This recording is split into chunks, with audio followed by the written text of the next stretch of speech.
mga guys! Ako nga po pala si Pretty ng Black Rider at samahan niyo po ako halungkatin kung ano ba ang laman ng trolley na ito. So, let's go!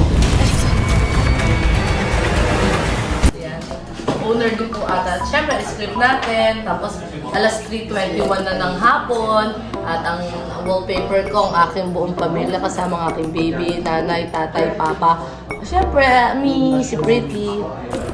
Tapos, ng water. Kinakabahan ako. Oh my God. Ito yung ito yung trolley ko. Magandang dilag days ko. So, kasama ko siya. Palagi. Ito. Nakikita nyo dito ang baon. Ito, bigay ni Kuya Ruru. Regalo niya nung Pasko sa aming lahat. Tumbler na malaki pa. At saka, meron ditong salamin. Ayan, meron ditong wipes. Merong, wash bag. Ganyan lahat. Mga, toothbrush, mga pabango, may shades, may silicombra, may deodorant, may bubblegum lotion, kompleto yan. Tapos syempre, sama-sama na sa trolley na to, maganda na. Syempre, ang dirty kong shoes. Ang shoes ni Pretty dito sa Black Rider nung medyo nakaahon-ahon na. Ay, sorry. Ay, sorry ho. Pasensya. Pasensya na. Nangyari ho.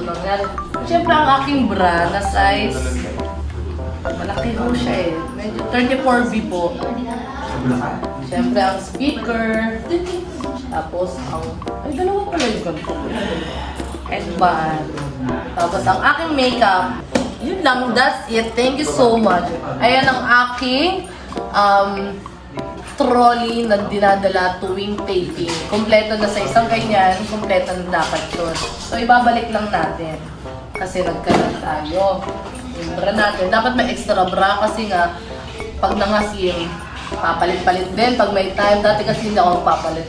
Mga 1 week ako nagpapalit. Ayan. Pag naamoy mo ng amoy na siya, amoy something na.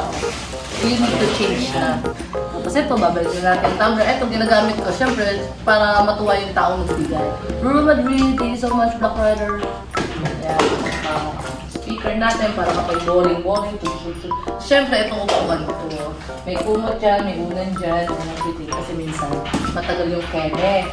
So, babalik lang natin. Ay, yung dragon fruit. Tapos, manganta ng ating kwek-kwek na libre ni Kuya Empoy, Oka. Ayan. Sausaw. Manganta. Vlogger. Yun lang. Thank you. Parang.